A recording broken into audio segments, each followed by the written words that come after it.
إن الحمد لله نحمده ونستعينه ونستغفره ونعوذ بالله من شرور أنفسنا ومن سيئات أعمالنا من يهده الله فلا مضل له ومن يضلل فلا هادي له وأشهد أن لا إله إلا الله وحده لا شريك له وأشهد أن محمدًا عبده ورسوله يا أيها الذين آمنوا اتقوا الله حق تقاته ولا تموتن إلا وأنتم مسلمون يا أيها الناس اتقوا ربكم الذي خلقكم من نفس واحدة وخلق منها زوجها وبث منهما رجالا كثيرا ونساء واتقوا الله الذي تساءلون به والأرحام إن الله كان عليكم رقيبا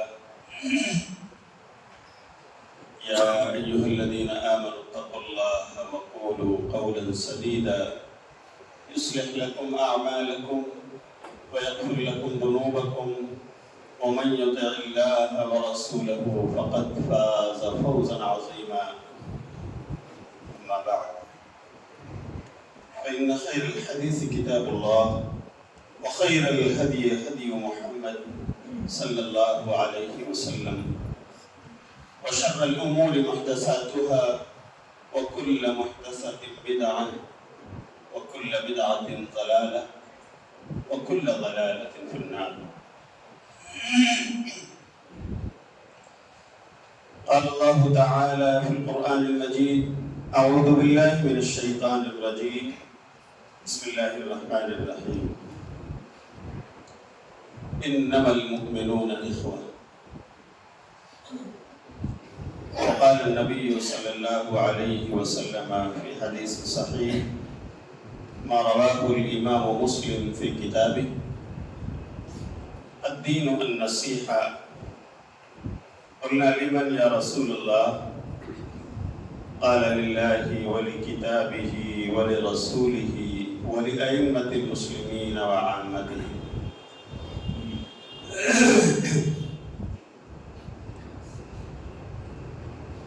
قابل احترام حاضرین جمعہ، دینی و ملی بھائیوں، بزرگوں، نوجوانوں، جامع مسجد اہل حدیث کٹیر منڈل کے محترم مصلیوں اور باوقار ذمہ داروں، اللہ کا شکر ہے کہ اس کی توفیق سے آج 18 اپریل 2025 بروز جمعہ کٹیر منڈل مسجد اہل حدیث کے ممبر و محراب سے جڑ کر کتاب و سنت کی باتیں آپ تک پہنچانے کا موقع پا رہا ہوں۔ اللہ تعالیٰ مجھے آج کا جو موضوع ہے اسے کتاب و سنت کی روشنی میں واضح کرنے اور ہم سب کو اسے سمجھنے اور اس پر عمل کرنے کی توفیق عطا فرمائے۔ بعدہ بے شمار صلاۃ و درود نازل ہو نبی خدا رسول مصطفیٰ حضرت محمد الرسول اللہ صلی اللہ علیہ وسلم پر، جن کی ذات گرامی کائنات کی تمام مخلوقات کے لیے سراپا رحمت بن کر آئی۔ کروڑہ صلاۃ و درود نازل ہو آپ پر۔ اللہم صلی علی محمد وعلی آل محمد کما صلیت علی ابراہیم وعلی آل ابراہیم انکا حمید مجید۔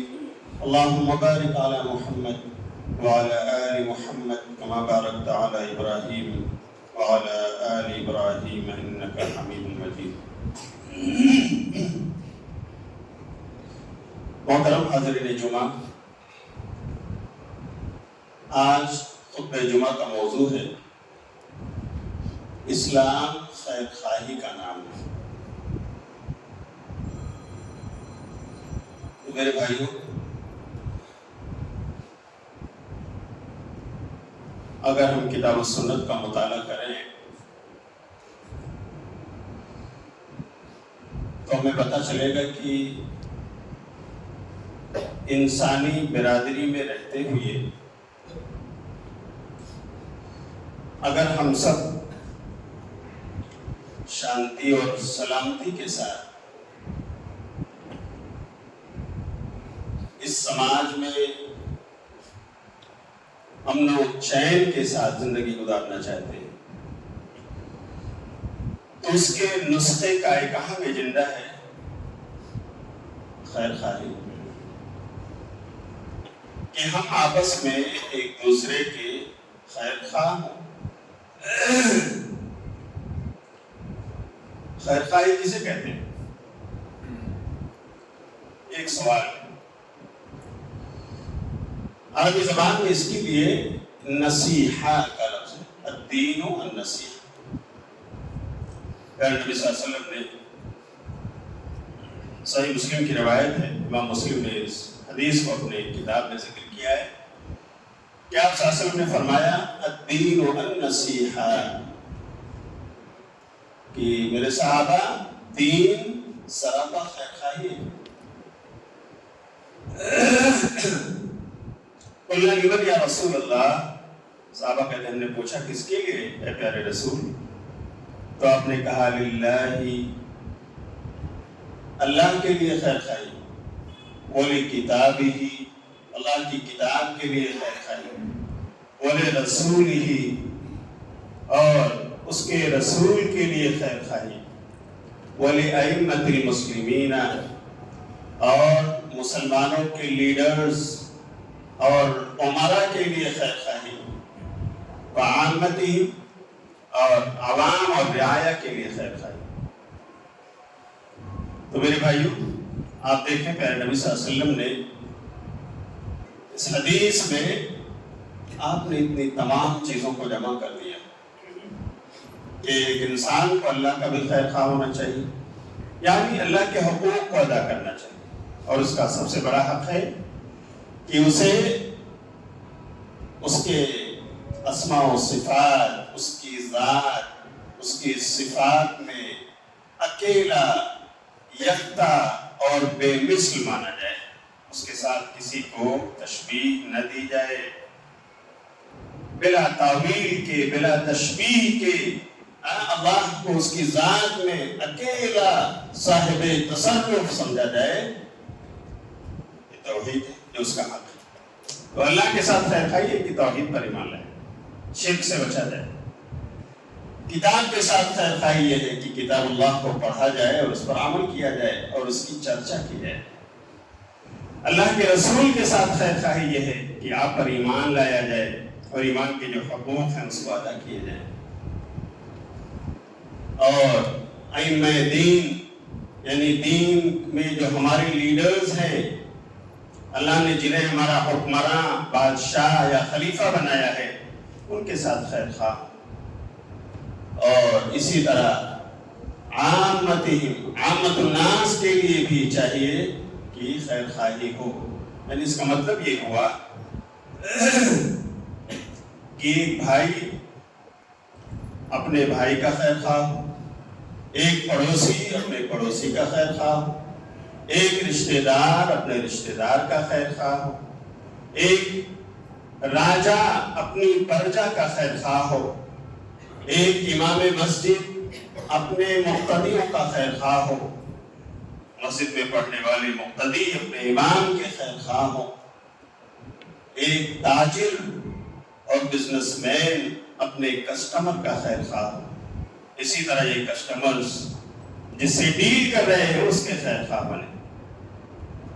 یہ حدیث ان تمام شعبوں کو شامل،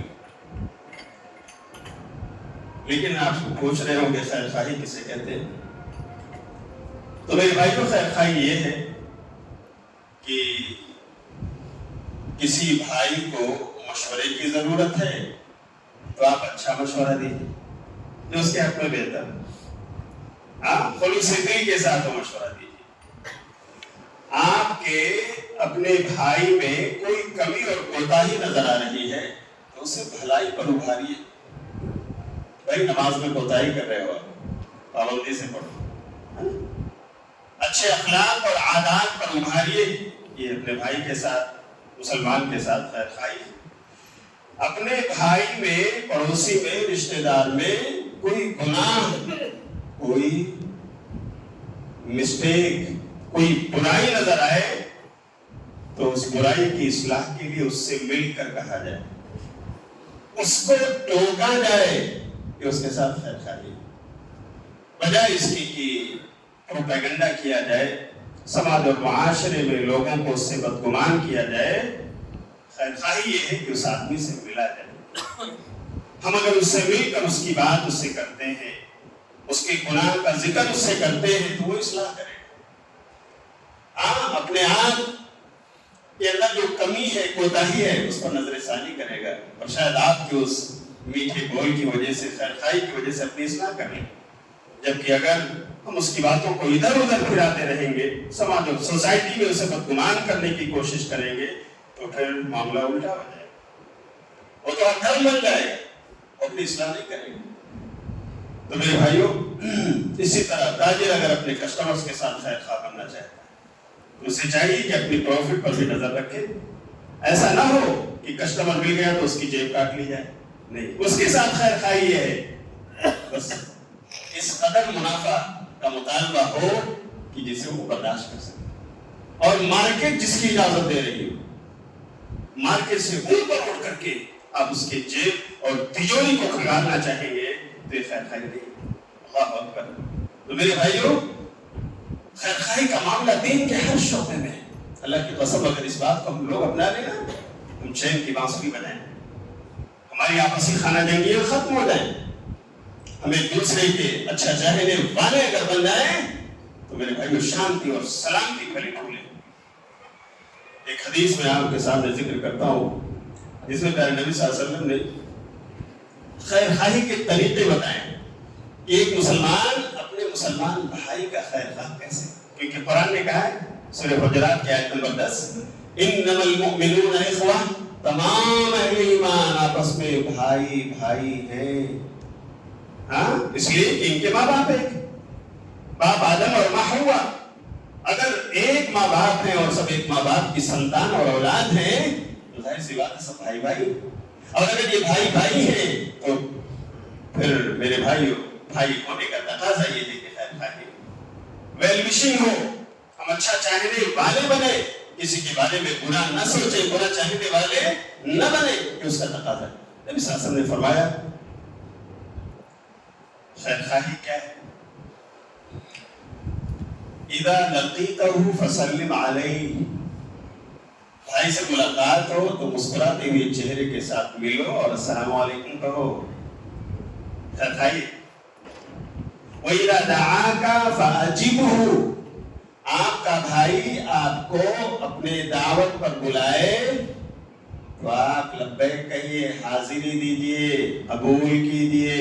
عقیقے کی دعوت ہو، ولیمے کی دعوت ہو، عام دعوت ہو جو بدعت و خرافات میں سے نہیں ہے تو اس کی دعوت قبول کیجئے، یہ بھی خیر خواہی ہے۔ اس کے گھر جائیے، اس کے دسترخوان پر بیٹھیے، اسے دعائیں دیجئے۔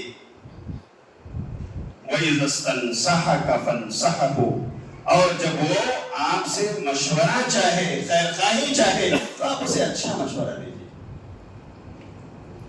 وَإِذَا عَطِسَ فَحَمِدَ اللَّهَ فَشَمِّتْهُ، اور جب اسے چھینک آئے اور وہ اس پر الحمدللہ بولے تو خیر خواہی کا تقاضا یہ کہ آپ دعا دو، یرحمک اللہ، اللہ پناہ فرمائے، یہ بھی خیر خواہی۔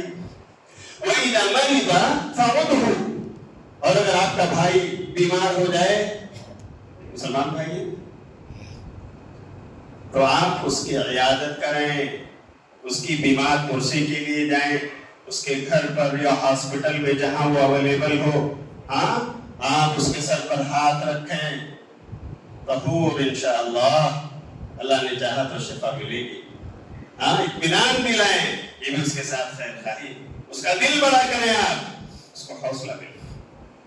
وَإِذَا مَاتَ فَاتَّبِعْهُ، اور جب اس بھائی کا انتقال ہو جائے تو اس کے جنازے میں شریک ہو جائیے، کاندھا دیجئے، پیروی کیجئے، جائیے قبرستان تک، مٹی دیجئے، یہ بھی اپنے بھائی کے ساتھ خیر خواہی۔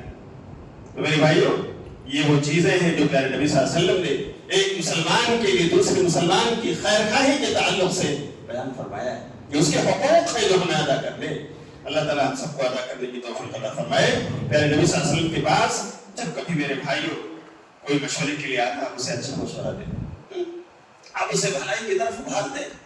حضرت عبداللہ بن عمر رضی اللہ تعالیٰ صحابی ہیں, آپ صلی اللہ علیہ وسلم نے دیکھا کہ ہیں تو بڑے عابد و زاہد, لیکن پھر بھی ایک چیز جو کر سکتے ہیں نہیں کر رہے ہیں, تو آپ نے کہا نعم الرجل عبد اللہ ان کان یصلی من اللیل ان کان یقوم.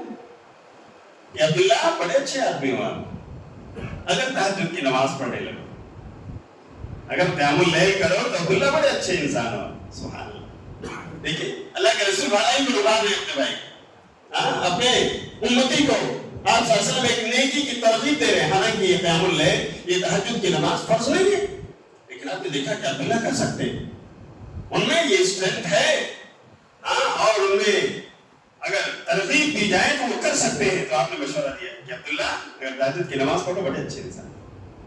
عبداللہ کہتے ہیں اس کے بعد سے میری تہجد کی نماز الحمدللہ نہیں چھوٹی, اور میں اس کا پابند ہو گیا.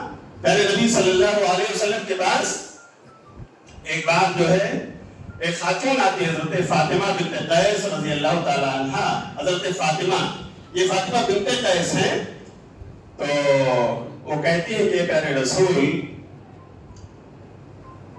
معاویہ و ابو الجہل خطبانی, کہ حضرت معاویہ اور ابو الجہل آپ کے جو صحابہ ہیں نا, انہوں نے مجھے پیغام نکاح بھیجا ہے. تو پیارے رسول مجھے شادی کس سے کرنا چاہیے, میرے نکاح کے لیے مناسب کون؟ ایک صحابیہ آتی ہے, کیا زمانہ تھا, خیر خواہی کے تقاضوں کو لوگ سمجھتے تھے اور یہ بھی جانتے تھے کہ ہمارا خیر خواہ کون, کس سے مشورہ لیا جائے.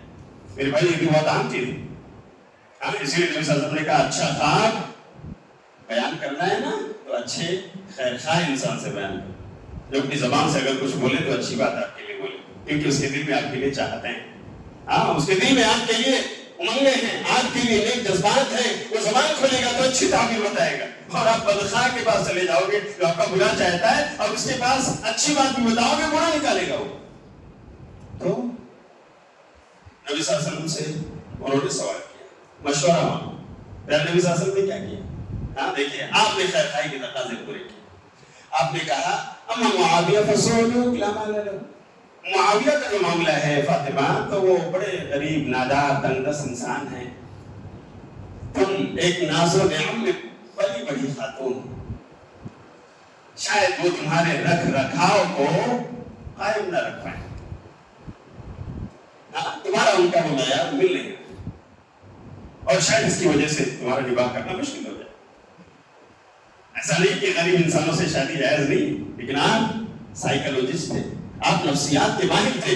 آپ فاطمہ اور اس کے گھرانے کا لیول دیکھ رہے تھے, اور دوسری طرف معاویہ کے گھرانے کا لیول کیا ہے, اور آپ نے ان کے بارے میں جو حق بات تھی وہ بتائی, اور کہا وَأَمَّا أَبُو الْجَهْمِ فَلَا يَذَرُ عَصَاهُ عَنَاتِهِ. رہے ابو الجہل تو وہ تو اپنی لاٹھی اپنے کندھے سے اتارتے ہی نہیں ہیں, بڑے مرکاؤ انسان ہیں. اور فاطمہ تم ناز و نعم میں پلی ہوئی خاتون ہو, شاید ان کا غصہ تم نہ برداشت کر پاؤ, ان کی لاٹھی تم نہ برداشت کر پاؤ. ولیکن انکحوا اسامہ بن زید, لیکن کیا کرو, جاؤ اسامہ بن زید سے تم نکاح کرو. اسامہ بن زید, زید بن حارثہ کے بیٹے اسامہ, جن کو نبی صلی اللہ علیہ وسلم کہتے ہیں, جن کو کہا جاتا تھا حب رسول اللہ, رسول اللہ صلی اللہ علیہ وسلم کے پیارے چہیتے, ان کے بیٹے اسامہ. تو اس کے بعد فاطمہ کی شادی اسامہ سے ہوئی, اور لوگ صحابہ کرام بیان کرتے ہیں کہ یہ رشتہ قابل رشک رہا. فاطمہ کا رشتہ جو اسامہ سے ہوا یہ قابل رشک. اس انداز میں اللہ نے ان دونوں کو محبت عطا فرمائی اور خوشحالی دی. تو میرے بھائی, ہمیں اچھے مشورے لوگوں کو دینا چاہیے جب کبھی کوئی تقاضا کرے, ہمارا بھائی ہماری بہن, اور ہم اسے اپنی نالج, اپنی صلاحیت, اپنی استعداد کے مطابق جو اچھا بتا سکتے ہیں, اپنے ایکسپرٹیز کو سامنے رکھتے ہوئے ہمیں اسے میرے بھائیو اچھائی کی طرف رہنمائی کرنا چاہیے. پھر نبی صلی اللہ علیہ وسلم اور صحابہ کا یہی طریقہ تھا, وہ آپس میں ایک دوسرے کے خیر خواہ ہوتے تھے. صحابہ کرام کے اندر بھی یہ چیز بہت میرے بھائیوں حد تک کوٹ کوٹ کر بھری ہوئی تھی اپنے بھائیوں کے لیے، اپنی بہنوں کے لیے، وہ بھی خیر خواہ تھے اور انہوں نے بھی خیر خواہی کے ایسے ایسے واقعات میرے بھائیوں رقم کیے ہیں کہ واقعی پڑھو، سنو اور اپنے دلوں کو منور کرتے رہو۔ اقول قولي هذا واستغفر الله لي ولكم ولسائر المسلمين من كل ذنب فاستغفروه انه هو الغفور الرحيم۔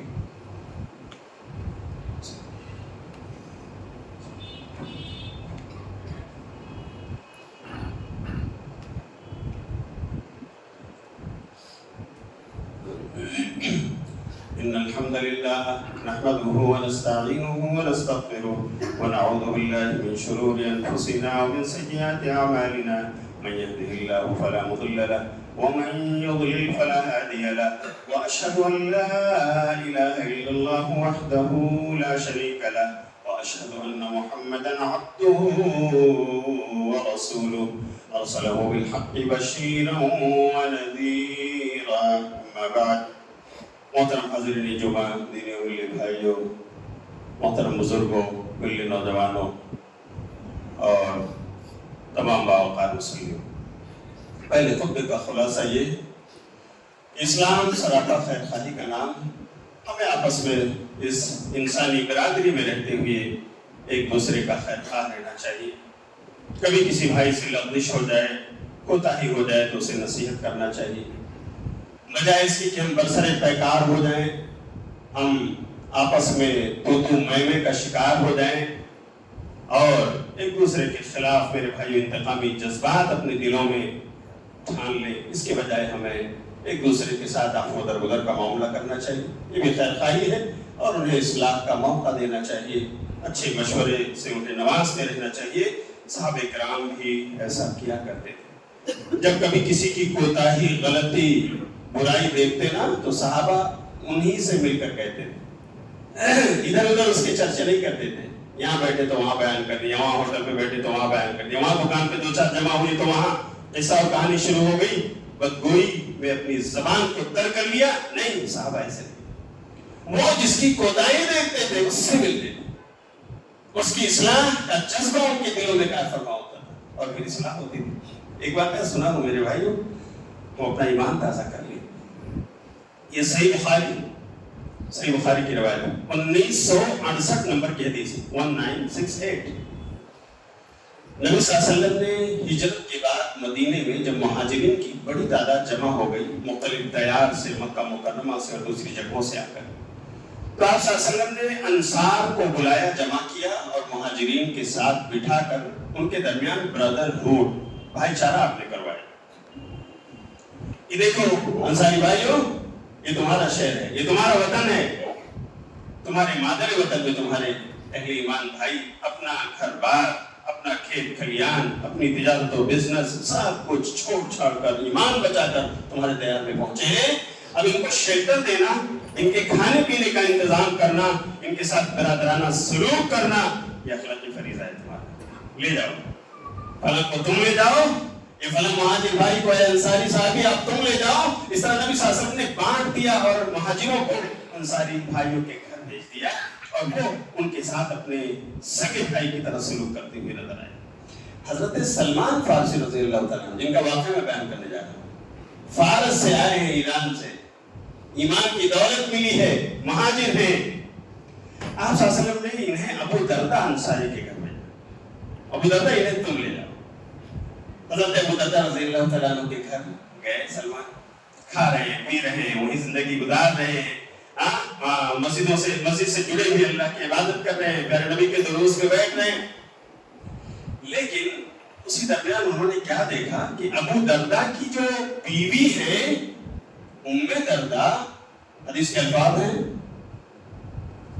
رَأَى مُتَبَذِّلَةً، سلمان نے دیکھا کہ بڑے پراگندہ حالت میں رہتی ہیں، میلے کچلے کپڑے، پراگندہ بال، بکھرے بکھرے سے ابرو، عجیب سی حیرت اور شکل بنائی ہوئی، ان سے رہا نہ گیا۔ تو ایک دن سلمان رضی اللہ تعالیٰ عنہ نے انہوں نے اپنے دل کی بات ام دردہ سے کہہ دیا کہ بھابھی ام دردہ، آپ اپنی شکل ایسی کیوں بنا کر رکھی ہوئی ہے؟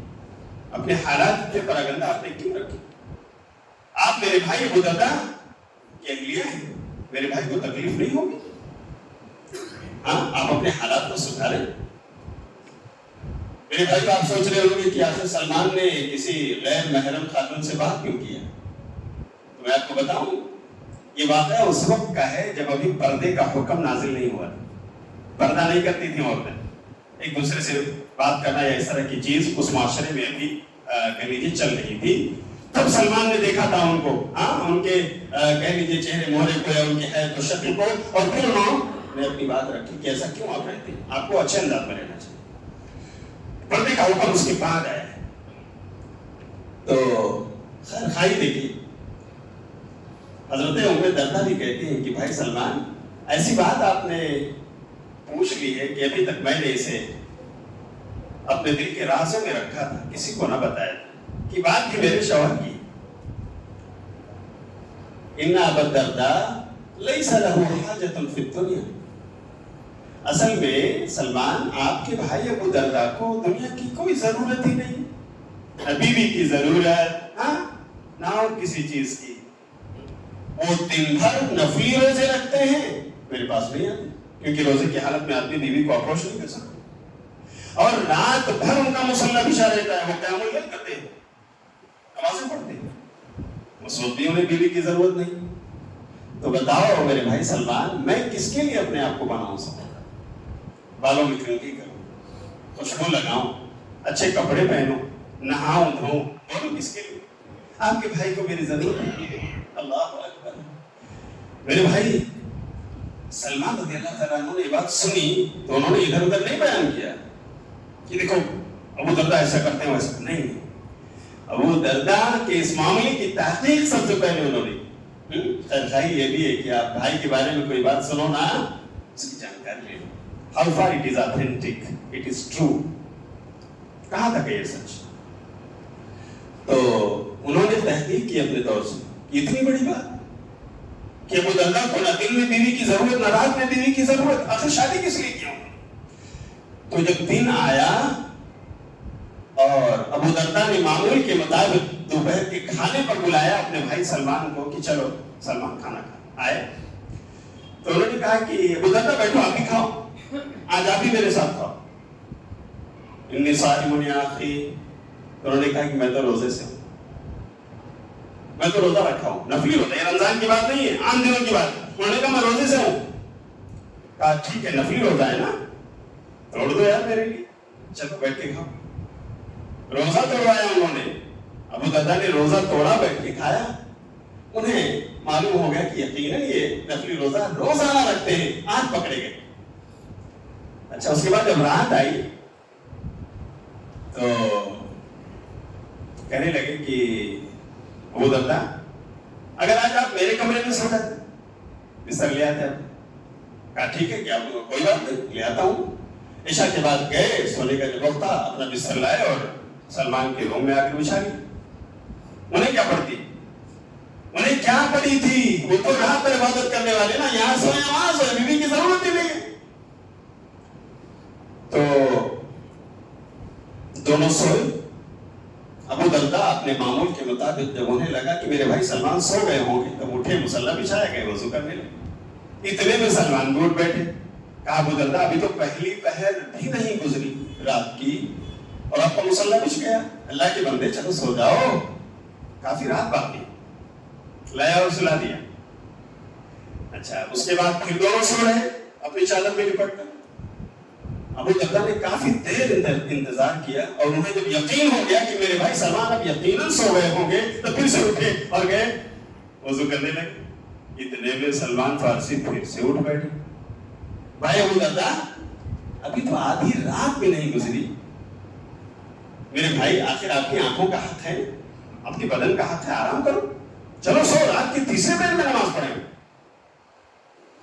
آئے ابو درداء پھر سے سو گئے اور انہیں اچھا محسوس ہو گیا کہ سلمان از واچنگ می، مجھے اچھی طرح سے دیکھا اور پرکھا جا رہا ہے۔ جب انہیں یقین ہو گیا کہ مجھے دیکھا جا رہا ہے تب آئے وہ ایک دم اچھی طرح سو گئے، خراٹے کی نیند۔ رات کا تیسرا پہر جب ہوا تو حضرت سلمان پہلے اٹھے اور انہوں نے جا کے ابو دردہ کو جگایا. دونوں نے وضو کیا, دونوں نے جماعت کے ساتھ تہجد کی نماز ادا کی. اور جب نماز ہو گئی تو فجر کی اذان سے پہلے سلمان فارسی اپنے بھائی ابو دردہ سے کہتے ہیں ان لربک علیک حقا ولنفسک علیک حقا ولأہلک علیک حقا فأعط کل ذی حق حقہ یا اخی. میرے بھائی, آپ کے رب کا آپ کے اوپر حق ہے, رات کے تیسرے پہر میں ادا کیا کرو. پیارے رسول رات کے تیسرے پہر میں پڑھتے. آپ کے نفس کا آپ کے اوپر حق ہے, جسم کا, آنکھوں کا, سو کر کے اس کا حق ادا کرو, اسے بھی آرام پہنچاؤ. بولے اہلی کا علی کا حق, آپ کی بیوی کا بھی آپ کے اوپر حق ہے, اس کا بھی حق زوجیت ادا کرو, حق بستر ادا کرو. ایسا نہ ہو کہ اللہ کا صرف حق ادا کرنے کے لیے اپنی بیوی کا حق مارو, اپنے جسم کا حق مارو. یہ صحیح نہیں کر رہے ہو. ایک نفلی عبادت کے لیے تم فرض چھوڑ رہے, بیوی کے حق کو ادا کرنا فرض ہے. کس سے کہا؟ اپنے بھائی سے. ہاں, اس لیے کہ نبی صلی اللہ علیہ وسلم کی تعلیمات انہوں نے سب رکھی تھی. ابو دردہ کو نہ معلوم نہیں, اور وہ اس طرح سے اپنی عبادت میں زہد و تقویٰ میں آگے بڑھتے جا رہے ہیں. نبی صلی اللہ علیہ وسلم نے کہا تھا کہ اگر کسی کو نفلی روزہ زیادہ رکھنا ہے تو میرے بھائی داؤد کا روزہ رکھ لو. میرے بھائی داؤد ایک دن رکھتے تھے, ایک دن چھوڑتے, ایک دن رکھتے, ایک دن چھوڑتے. تو داؤد علیہ السلام کا روزہ رکھو, اگر بہت زیادہ نفلی روزہ رکھنا ہے. کنٹینیو امتیوں کو نفلی روزہ رکھنے سے نبی صلی اللہ علیہ وسلم نے منع فرمایا. اور آپ نے ان صحابہ کو جنہوں نے وعدہ کیا تھا کہ میں تو کنٹینیو روزے رکھوں گا, میں تو رات پر نماز پڑھوں گا, میں تو شادی نہیں کروں گا, نبی صلی اللہ علیہ وسلم نے انہیں تلقین کرتے ہوئے کیا فرمایا تھا کہ دیکھو رات بھر جاگنا تمہارے نبی کی سنت نہیں ہے, رات بھر قیام اللیل کے لیے مصلی بچھا کر رکھنا تمہارے نبی کی سنت نہیں ہے. حالانکہ تمہارا نبی رب سے سب سے زیادہ ڈرنے والا اور اس کی خشیت رکھنے والا ہے. تمہارا نبی تو رات کے تیسرے پہر میں اٹھتا ہے, اللہ کی عبادت کرتا ہے. فمن رغب عن سنتی فلیس منی, نبی کی سنت سے جو دور جائے گا وہ نبی کے راستے پر نہیں ہے, نبی کے دین پر نہیں ہے. یہ تعلیمات نبی صلی اللہ علیہ وسلم کی. اسی لیے سلمان نے اپنے بھائی کی خیر خواہی کے لیے یہ باتیں ان کو بتلائی. لیکن پھر بھی انہیں بات کھٹک رہی تھی کہ میں نے اپنے بھائی کو عبادت سے روک دیا. رات بھر وہ نماز پڑھتے تھے, دن بھر وہ روزے رکھتے تھے, کہیں کوئی چیز غلط تو نہیں کرتی, سختی اور بیجا سختی تو نہیں کر دیا میں نے. گئے مسجد میں نبی صلی اللہ علیہ وسلم کے ساتھ نماز فجر پڑھی, اور فجر کے بعد نبی صلی اللہ علیہ وسلم کے ساتھ اکیلے بیٹھے. سلمان رضی اللہ تعالیٰ عنہ اور اللہ کے رسول ایسا ماجرا تھا, مجھے یہ خبر ملی تھی, میں نے اس کی تحقیق کی, میں نے سچ پایا, تو میں نے اپنے بھائی ابو دردہ سے کہا ہے کہ تم اپنے رب کا بھی حق رات کے تیسرے پہر ادا کرو, اپنے جسم کا حق سو کر کے ادا کرو, اپنی بیوی کا حق بھی ادا کرو, ہر ایک کو اس کا حق دیا کرو, کسی کا حق نہ مانو. اللہ کے رسول کہیں میں نے زیادتی تو نہیں کر دی اپنے بھائی کو. پیارے نبی نے کہا صدق سلمان, سلمان نے جو کچھ نصیحت کیا ہے نا, جو مشورے دیے ہیں, بالکل سچا مشورہ ہے. نبی صلی اللہ علیہ وسلم نے اس کی تصدیق کی اور اسے سچ مانا, درست مانا. تو میرے بھائیو آپ دیکھیں, ہم انسانی سماج میں رہتے ہیں, ہمارے پاس پڑوس میں رہنے والوں سے غلطیاں ہوتی, خود ہم سے کبھی کبھار غلطیاں ہو جاتی. طریقہ کیا ہے؟ ہم اپنے بھائیوں سے بات کریں, فون پر بات کر لیں, اصلاح کر لیں, یا تنہائی میں مل کر کے ان سے بیٹھ کر میٹنگ کر لیں اور اس کی کوتاہی کی اصلاح کریں, اچھے مشورے دیں. یہی طریقہ ہے. انسانی سماج میں اگر ہم اور شانتی کو پھلنا پھولنا دیکھنا چاہتے ہیں, آپ چاہتے ہیں چین اور سکون کی بانسری بجائے آپسی خانہ جنگیوں سے دور ہوں, تو اپنے بھائیوں کے خیر خواہ بن جائیں, اپنی بہنوں کے خیر خواہ بن جائیں. اللہ کے قسم آپ پھلے پھولیں گے, لوگوں کی دعائیں ملیں گی, اور آپ بھی لوگوں کو دعائیں دیتے ہوئے نظر آئیں گے. یہ خیر خواہی کا تقاضا ہے. ایک شوہر کو بھی اپنی بیوی کا خیر خواہ ہونا چاہیے, ایک بیوی کو اپنے شوہر کا خیر خواہ ہونا چاہیے. پیارے نبی صلی اللہ علیہ وسلم کی بیٹی حضرت فاطمہ بنت محمد رضی اللہ عنہ صحابیہ ہیں. شادی حضرت علی سے ہوئی ہے. علی کے گھر کے رکھ رکھاؤ کے لیے بناؤ, اور اس کے زیب و زینت کے لیے, ان کے گھر کی خوشحالی کے لیے محنت کر رہی ہیں فاطمہ. چکی چلا کر جو پیس رہی ہے. ضرورت آ گئی کہ حضرت علی کے گھوڑوں کو, سواری کو پانی پلانا ہے, تو گئے کنویں میں ڈول ڈال کر پانی نکالا اور کھینچا. محنت کر رہی. کس کی بیٹی ہے؟ سید الجن والبشر, امام الانبیاء کی بیٹی ہے. ان کے ہاتھوں میں چھلکے ہیں, آبلے پڑ گئے ہیں. حضرت علی کو رحم آتا ہے لیکن حضرت علی کے پاس اتنی دولت نہیں تھی کہ وہ کسی خادم یا نوکر کا انتظام کر لے، کوئی غلام رکھ لے، کوئی خادمہ رکھ لے. لیکن ایک دن اتفاق سے حضرت علی نے دیکھا کہ نبی صلی اللہ علیہ وسلم کے پاس خادم اور خادمائیں آئی ہیں. تو دیکھیے اپنی بیوی کی خیر خواہی. ایک شوہر آ کر کہتے ہیں فاطمہ آپ کے ابو کے پاس اللہ نے انعام کے طور پر جہاد میں بہت سارا مال غنیمت دیا ہے، اتنے سارے خادم اور خادمائیں ہیں، غلام ہیں، باندیاں ہیں. اگر آپ اپنے ابو سے کہہ لیں ایک زبان بول تو ہو سکتا ہے تمہارے ابو تمہیں دے دیں، کوئی خادمہ مل جائے تمہاری تکلیف دور ہو جائے. شوہر نے اپنے بیوی کے ساتھ خیر خواہی کا جو وہ کر سکتے تھے انہوں نے کیا. فاطمہ نے خود کبھی شکایت نہیں کی کہ ابو دیکھو علی کے گھر اتنا کام کرنا پڑتا ہے، چھل کے نکل آتے ہیں، نہیں. تو فاطمہ رضی اللہ عنہ اپنے شوہر کی اجازت پا کر تب اپنے ابو کے گھر گئی، لیکن اپنے ابو کو نہیں پایا. اما عائشہ نے پوچھا کہ بیٹی بتاؤ کیا ماجرا ہے؟ کہا میں آئی تھی ابو سے بات کرنے کا، وہ تو نہیں ہے. کہا ٹھیک ہے بتاؤ تمہارا پیغام پہنچا دیتی ہوں. تو فاطمہ نے اپنی بات رکھی، چلی گئی. نبی صلی اللہ علیہ وسلم رات میں آئے تو عائشہ نے بتایا آپ کی لاڈلی آپ کی نور نظر آئی تھی، کیا پیغام ہے؟ کہا اگر کوئی خادمہ ہو تو اسے دے دے، کیونکہ میں نے دیکھا ہے، میں گواہ ہوں کہ اس کے ہاتھوں میں جھلکے ہیں. آپ نے نبی صلی اللہ علیہ وسلم رات میں سونے جا رہے تھے، آپ مجھے کہا ابھی جاتا ہوں. اپنے بیٹی کے گھر گئے اور حضرت علی اور فاطمہ جو سونے جا رہے تھے نبی صلی اللہ علیہ وسلم گئے ان کے گھر میں اور دونوں کے بیچ میں بیٹھے آپ نے ان کو تسبیح سکھائی، سبحان اللہ الحمدللہ اللہ اکبر، اور کہا بیٹی یہ پڑھ لیا کرو، تمہاری پوری تکان دور ہو جائے گی اور تمہیں ثواب بھی ملے گا، دنیا و مافیہ سے بہتر ہے. اسی لیے اس کا نام تسبیح فاطمہ ہے. یہ واقعہ میں اس لیے بیان کر رہا ہوں کہ ایک شوہر نے اپنی بیوی کے ساتھ خیر خواہی جو وہ کر سکتے تھے انہوں نے کیا.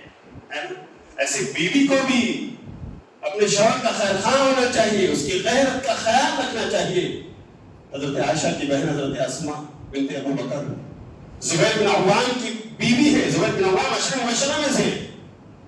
اسماء مدینے سے دور کافی دوری پر ایک باغ تھا جو نبی صلی اللہ علیہ وسلم نے ان کو الاٹ کیا تھا کسی موقع پر. زبیر رضی اللہ عنہ اس کھیت میں جا کر کھجور کی گٹھلیاں گھاس پھوس وہ جمع کر کے گٹھری بنا کر کے لایا کرتی تھی زبیر کے جانوروں کو کھلانے کے لیے.